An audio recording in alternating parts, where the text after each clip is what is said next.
Did you know that wild lions once roamed Europe, stalking the lands during the Greek classical period? Xerxes and his Persian army found out the hard way. For years, scholars argued these lions were just myth or brought in from Africa and Asia.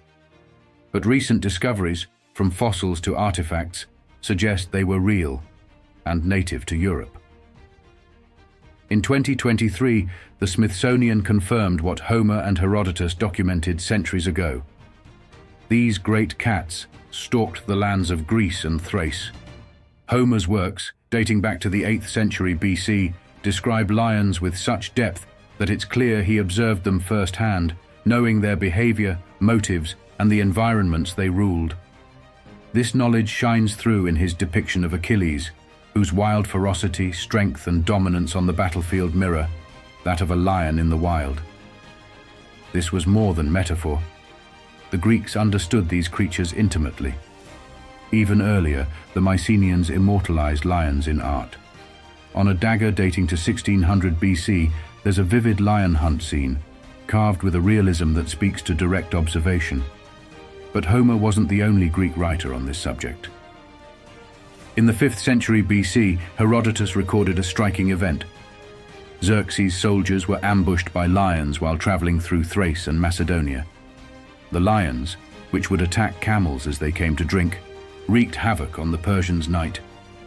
By the 4th century, Xenophon, a soldier and historian, noted that these lions were becoming rare, and Aristotle confirmed sightings of them in Greece between the Achelous and the Nessus, but noted their numbers were already dwindling.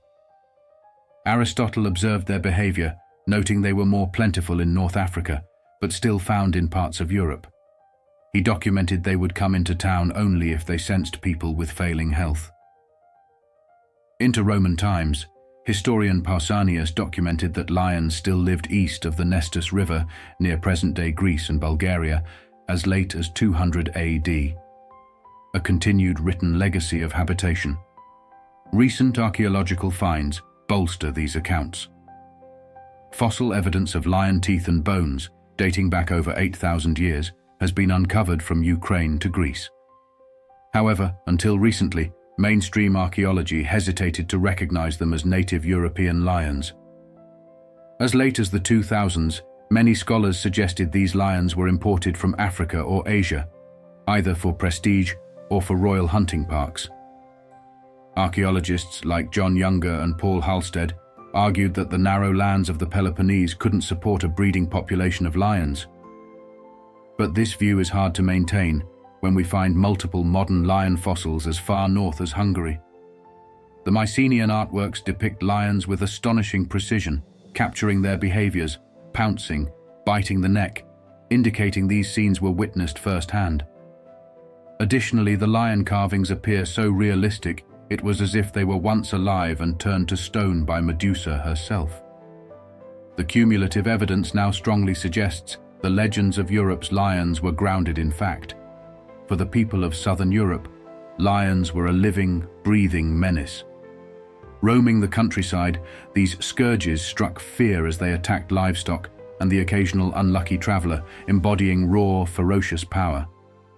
The evidence is there, from art and ancient texts to fossil records.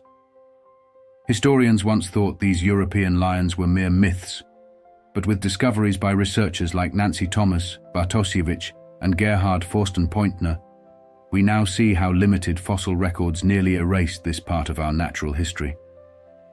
As A. Meyer insightfully stated a century ago, from the philological side, there is no basis to doubt that lions indeed lived in Europe around 500 BC. This story shows that bones aren't everything. Sometimes we need to look deeper than fossils to understand the truth of the past.